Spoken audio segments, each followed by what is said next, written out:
Howdy, lads and jelligents. I am now speaking with the writer of Hey Listen I Love You, also the writer of The Siren's Invite, and You Rock My Earth. It's actually quite an honor to talk to him at this point because that's the fourth most viewed video on my channel. It was like the first for quite a while, and you wrote these a long time ago, and I actually have some questions about that. So, what got you into writing fan fiction? Well, I will say that I was a horny teenager. As we all were. I was maybe 17 years old, and actually, my foot was in a cast, and I was on pain pills. So, explains any inconsistencies in my writing. That's fair enough. I also have mild dyslexia, and that was one of the reasons why Hey Listen I Love You, even though it was very popular, it was poorly written, being my first one, I think. Yeah, that makes a lot of sense. Yeah. Yeah, all the pieces of the puzzle are connected together. If anybody had any questions of why and how. Yeah.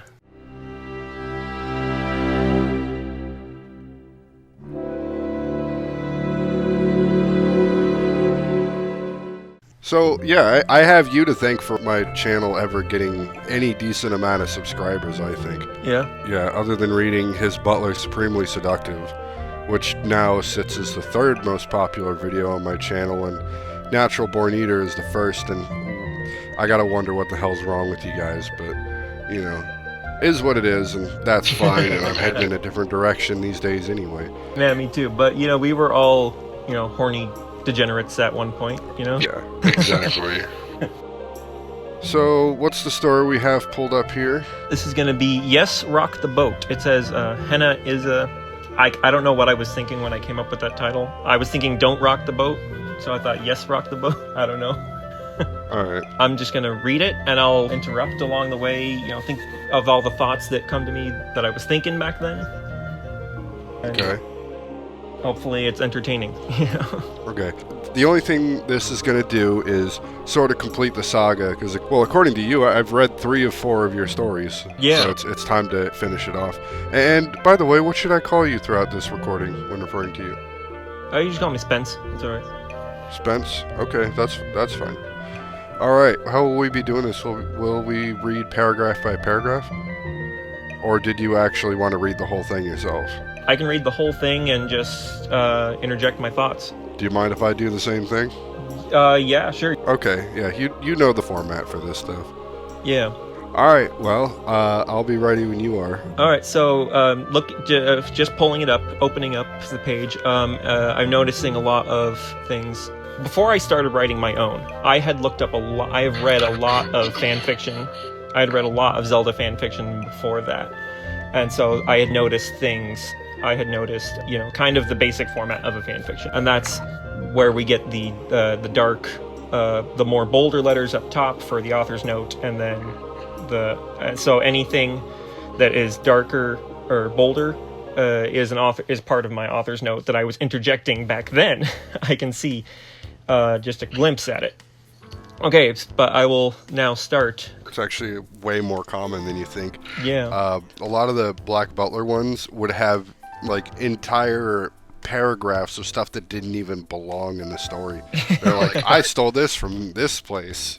Like, you can't just do that. That's not your writing. So Henna and Izza, if you don't know, they are from Twilight Princess. They ran the boating games. One of them owned the fishing game, and the other one ran the river rafting game where you shot with arrows at stuff. Okay. This probably makes more sense to other people that played the game. I have not played Twilight Princess more than the beginning, and I got bored. Mm-hmm. So someday, maybe one day, I'll even post some gameplay to my channel, so everybody's telling me it's good. But I'm going to be like quite clueless throughout this reading, and I'll just jump in probably when I think something's funny. But all right, let's do it. Okay, so author's note. I do not own The Legend of Zelda in any way, shape, or form. That was my disclaimer. Now that that's out of the way, sorry about the wait. I've had problems with my laptop. I have made this fanfic based off of popular vote. This fanfic. Wait, people voted on this? I'm assuming. I think the comments. I don't know. Each fanfic would get like comments on its own little back page. Yeah. This fanfic will have Link, Henna, Izza, and the Zora that works for her. This fanfic is rated M for sex and slight rape. You've been warned. I have named the Zora. I forgot about that. So I had no idea what that Zora's name was, so I just refer to it as Zora. So you didn't look it up or nothing? I don't. Maybe I did, or I don't know. Wow, it's huge, said Henna. That Link started blushing at the thought that those 3 words being taken out of context. Yes, said Link, it's the biggest fish I ever caught. Did I fool you? LOL. I gotta tell you, I barely remember any of this. Link and Henna are on a boat in the middle of the fishing hole. I'm afraid, said Henna. Henna started that I'm all out of prizes. Oh, I was just doing it for fun, Link said. Although this was half true. The fun for Link was sitting, watching, and talking with Henna. Don't be silly. I have just the prize for you, Henna said. Close your eyes and hold out your hands. Link did as she said. With his eyes closed, Link felt 2 large somethings now in his hand. And then he felt someone kiss him. Shocked, Link opened his eyes to find Henna pressing her lips onto his and pressing her boobs into his hand. After making out for a short time... That's like the reverse ecchi thing, you know, where they run and they land on the girl, hands out right on her tits. That's like the opposite, where she just like put her tits into his hands, like on purpose. You don't see that one too often. And maybe that's what I was thinking. I think I remember seeing a few animes. I watched several animes back then that were very ecchi, and anyway, I probably got it from there. I don't know. After making out for a short time, they began to strip each other's clothes. Now they were both naked, Link lowering Henna onto the floor of the small boat, and after kissing her and nodding, Link entered her sopping wet pussy, shoving his 6-inch dick as far as it would go. Hold on, that happened real fast, man. Breaking her hymen. Oh, so I made her a virgin too. Okay. In one mighty thrust, Henna let out a scream that soon faded into moans as Link kept thrusting deeper and deeper into her dripping womanhood. I'm kind of remembering now, you know, I had kind of figured out that the format to a fanfic or any romance novel really was just come up with several different, you know, ways to describe private parts, you know? Yeah, that is yeah, there's always a different word. It's never just dick. Yeah. Oh, yes, Link. I'm coming, Henna yelled as she neared her climax. I'll just have to assume that time has passed here. That didn't just happen immediately. Right? I mean, unless, you know, I don't know. Unless Link... It was that good. It was that good. You know, yes, me too. Link huffed as his he actually talks in this one. Yeah, that was another thing. I didn't have Link talk in any of the other ones. This is lore. We need this. This is character development. Yeah. His thrusts became harder. Then in one final movement, they both came in unison. As they do. as they do. And then we have a time skip here. On the row back to shore, Link and Henna talked of how Link would come back for her after he was done saving Hyrule. This in turn brought on a round 2 of their love. After 2 more climaxes from the both of them, and somehow ending up behind the counter in the fishing hut. 2 climaxes later. Link gave her one last kiss and left holding the little ball from the roll goal game as a reminder. Okay, so I don't know what it was, but so Twilight Princess came out for the Wii system, and one of the hardest... And the GameCube as well. This was a minigame. The roll goal was a minigame where you were tilting the Wii remote just right to have the marble walk across this little wooden thing and drop into a hole. And so maybe I had a personal grudge against that marble or something, or maybe I turned it into a token so that no one could play that game again. I don't know. Okay. Well, that was an adventure, said Midna, giving Link a slap on the rear, shooting him a wink. Cut it out, said Link. I knew you were watching. Can't you be more sensitive and not keep touching yourself? Like, I have to know one thing, and that was she behind a door? Like, is it? Well, actually, I guess the second question is this inside? And regardless of the answer, is there a door somewhere? A door that's like slightly cracked open, and she's just watching from it? Oh, okay. So if you're not familiar with Twilight Princess, so Midna is Link's companion in this one, and similar how just Navi kind of like, blinks out of existence or hides in his hat or something. Oh, I'm familiar with that. I'm at least familiar with Midna. Midna is actually a shadow being from the Twilight realm, and she hides in his shadow when she doesn't want to be seen. If you want to know more, search Rule 34 for Midna. So Link at this point has stepped out of the building, and Midna has popped out of his shadow. Okay, so Link asks, can you not keep touching yourself? And Midna is like, okay. No, I don't think I will, said Midna. Personally, you people of the light are too pink and white for my taste. But if you weren't you and I wasn't me, I might have joined in. They were walking out of the fishing hole now. That sounds a bit racist, Midna. And Midna says, only if you were a creature of the night would it be race between us, but we're from two different dimensions, Link. Yeah, that's fair. Dimensional racism is totally still on the table. But the way you people do it still fascinates me.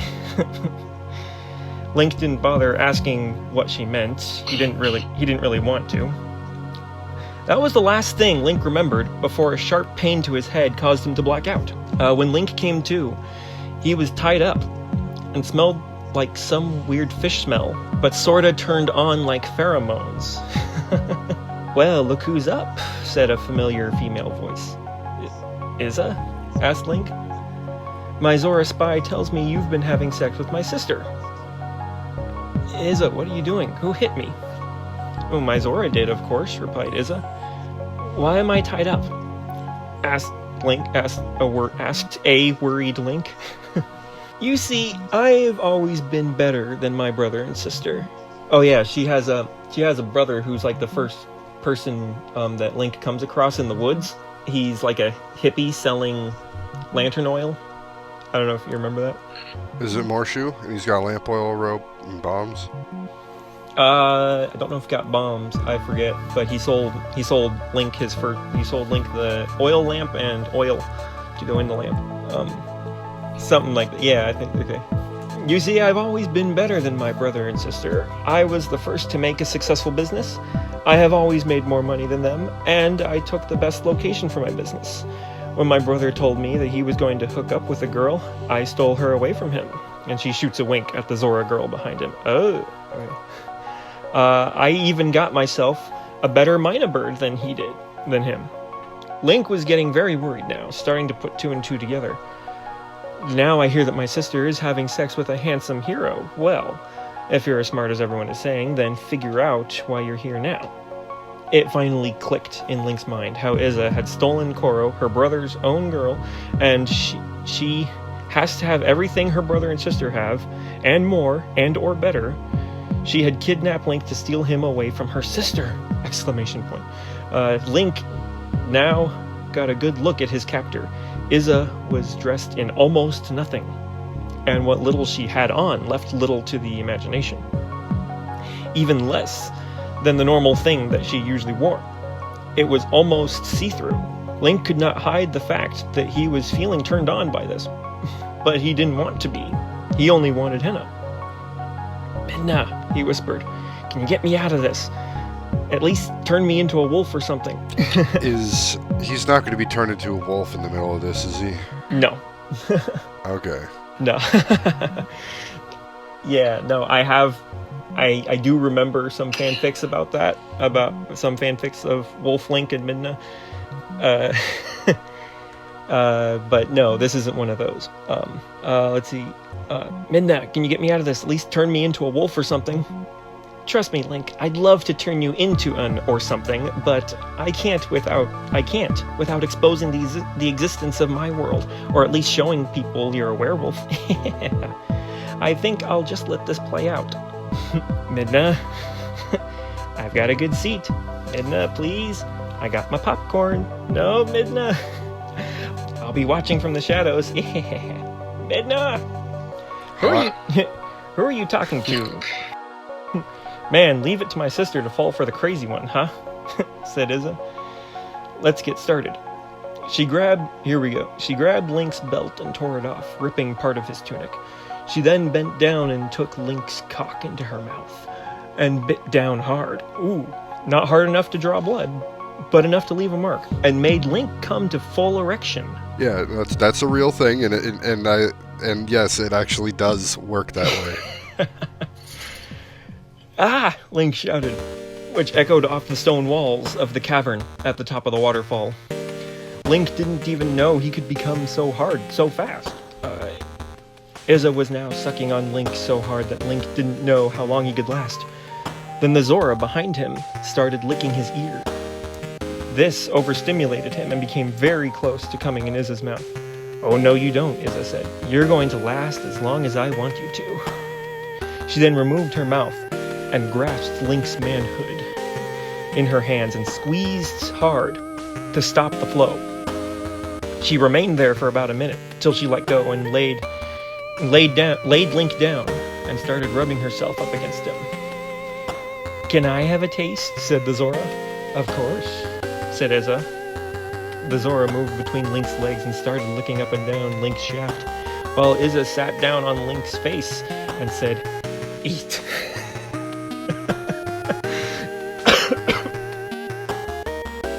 Mo, said Link with a mouthful of pussy. What we want? Henna, Link managed. I'm way hotter than her, she said back. No, you're not, and you look older than me, Link shouted. Oh, you're gonna pay for that one, said the Zora. Izza got a dark look in her eyes. All right, come here, my Zora, said Izza. The Zora crawled over to her, and Izza got down and started making out with the Zora girl. Link just stared. Nice. Stared? Link just stared. Jaw dropped. Wide-eyed at the interracial, not to mention lesbian action happening right in front of him. Nice.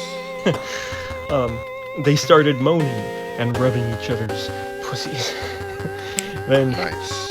Izza laid the Zora down, got between her legs, and began to cunnilingus the Zora woman. I think cunnilingus. Nice. I was. All right, go ahead. I was just showing off my vocabulary at that point. Yeah, you became a cunning linguist.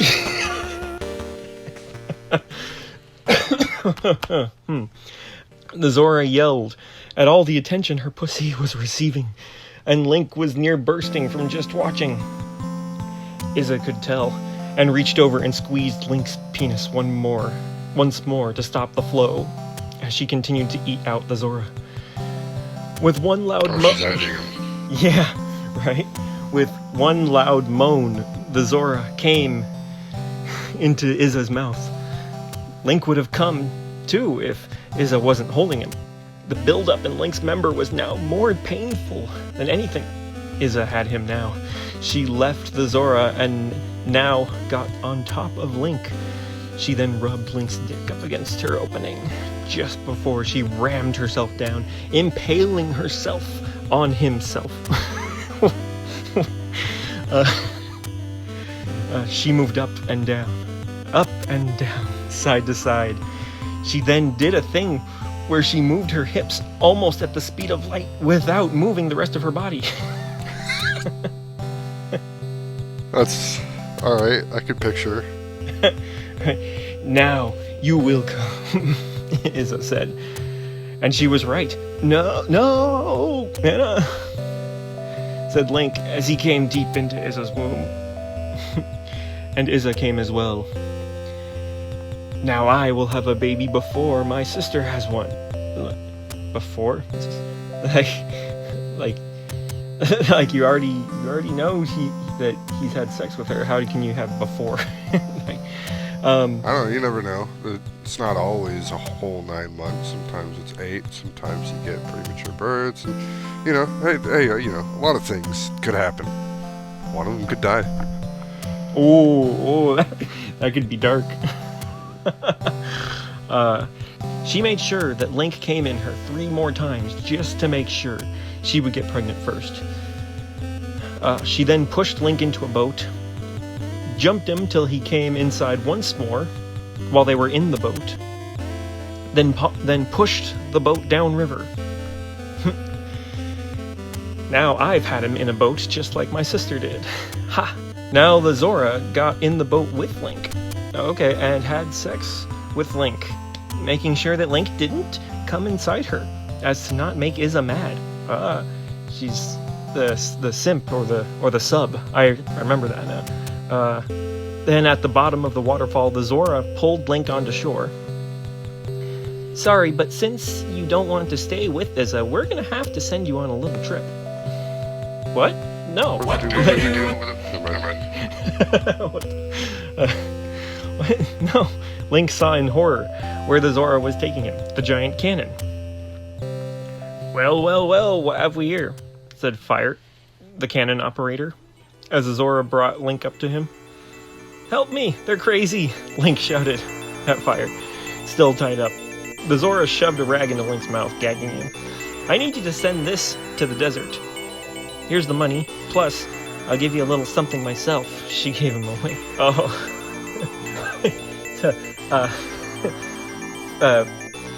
That was kind of a gross image, because Fire is kind of like he's got like this pot belly and like a cleft lip or something. So that was I don't know why I put that in. Like it was kind of like just to make I think I put it in just to make the reader feel a little disgusted. I think that was on purpose. Yeah. She gave him a link. So we have a time skip again. Link awoke to Midna slapping in the face and the sun burning his skin. Hey, Midna said, listen. I saved your stuff. You like your sword and junk? I'm sorry, Henna, Link mumbled. Sorry, the cat just pushed the door open. That happens. Yeah. I'm sorry, Henna, Link mumbled. Hey, snap out of it. Get yourself dressed, so I can teleport you back for round 2. Midna, you're a bit... Wheeze. Link passed out from the whole ordeal. The end. Yep. They put him on a longboat until he had post-nut clarity. And then... Early in the morning. Yeah, and in Twilight Princess, yeah, the cannon shoots you all the way through the sky, and you land in the desert, you know. So you get. So yeah, author's note. I'm not proud of this. It's the best I could come up with. I said I don't like making Link a womanizer before in past fanfics, so rape was the best I could come up with. Obviously, Izza has a bad case of sibling rivalry. That's putting it a bit mild. So thanks for reading to the end. Read and review. No flames or swear words. I don't know. I was big on that. You were warned at the beginning. Leave me your ideas for new lemons in the review or PM me. I'm already thinking of one with Link and Telma, so don't suggest that. And don't say things like next chapter, because I'm not making one. This one was a one-shot lemon. Thank you. You know, I found that kind of funny when you would say no swearing or flames or anything like that. It's like you're gonna have your critics, and like I think the people that are here to read smut are, you know, a little less bothered by cursing. Yeah, right. I don't know. I guess I was, you know, at 16, 17, you know, I just didn't like swear words because I was like kind of still a kid. I don't know. Oh, I was swearing like a sailor. Well, by the time I read this, I was like 16 or 17, not 18. obviously I never made another Link and I never made a Link and Tilma fanfic. I never made any other fanfic after that. This was like the last one. I don't think I'm ever gonna. So let's say, like, for some odd reason that this video blows up, right? Mm-hmm. And you get a bunch of requests to write something else. Is that something you would be interested in doing? Not really. I mean, I already have this one like story idea for like my own original characters and story idea. If I was going to spend time writing, it would be on that. So, yeah, I don't think I would take requests anymore. But yeah, Noted. And even if I did, it would to me it would just feel forced, and I wouldn't like it. That's fair enough. Yeah, if you don't like what you're doing, it's gonna feel like a chore. Mm-hmm. Yeah. Well, thank you for all of this, and thanks for being a cool sport about the videos, because, I was an asshole. I said a lot of things about the stories that I read. No, a couple things maybe were a little mean, but otherwise your videos were hilarious. My reviews on them, like, I was laughing the whole time. Well, I mean, you can look forward to this when I get it all put together. But life's going to be a little bit busy coming up because, Halloween and whatnot. All the end of the year holidays are coming up, so... Oh, yeah. Yep. I mean, and this was such a tough thing to try and schedule anyway. Everything coming up at the time that we're sitting down to try and record. Yeah. Okay, well, this has been Spence reading his story, and thank you guys for watching, and for those of you that made it all the way through, you're all troopers. Take it easy, everybody. Yeah. All right, thanks for having me on the show.